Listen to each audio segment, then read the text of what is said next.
this car, basically, I was racing my funny car, actually, at the time, and then Ford wanted to introduce the new Cobra Jet. So the Cobra Jet was something that they wanted to sell in the showroom versus race all these crazy cars that nobody could buy. And so there was an attempt to get back into the performance street cars, and so they said, would you come out to Pomona and help us introduce the car and drive one of the 6 cars that were prepared for us to go out there? And so I said, sure. So I come out. We had about 2 weeks to prepare the car. They did most of the work, but we finally tested them, got them all in shape, lettered them. As a matter of fact, my car looks different than the other guys because I brought my own lettering guy with me that made my car look different than everybody else's. Having said that, I won the class. I won the Superstock Eliminator, and it happened to be the very first Superstock Eliminator ever for Ford Motor Company. So it was a real home run for everything. The funniest story was that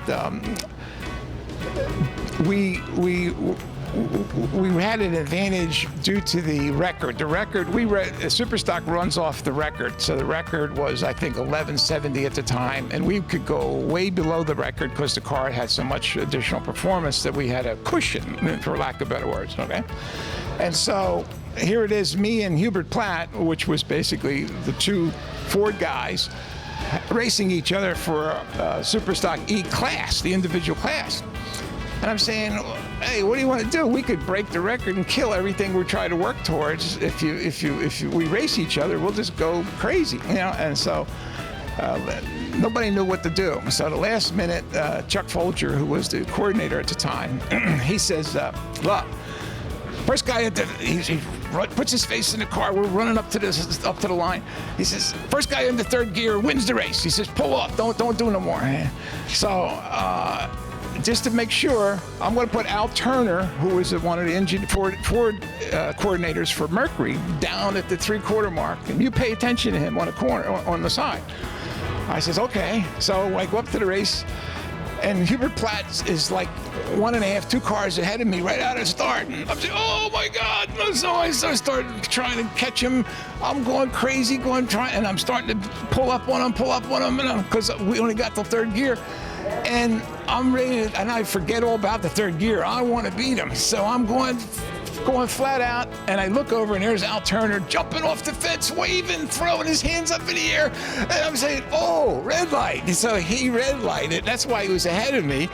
We both backed off. We didn't break the record. I won the class, and it was a deal where it was just like, by that much, we could have blew everything. About 10, 12 years ago, they called me up and said, listen, we want to restore your car back to its original condition. Randy Delisio, who is the guy who did most of this work in New York, asked me to come up, and we brought all the pictures, and we got all the little details. If you look inside the car, I gave them my original 68 pit pass. It's hanging off of the rear view mirror in there. So that's how authentic it is, okay? So there's absolute, every little detail from the wheels to the decals, to every little nuance that we could envision is authentic. I'm a Ford guy all the way back since the first car I ever had was a 40 Ford. And so I have Ford very much a part of my history as far as owning them prior to being subsidized by Ford, and I continue to drive Ford, and I will always. I'm very loyal to Ford because I got my break with them, and if they didn't have a good product, I probably would have got something else. But they're there.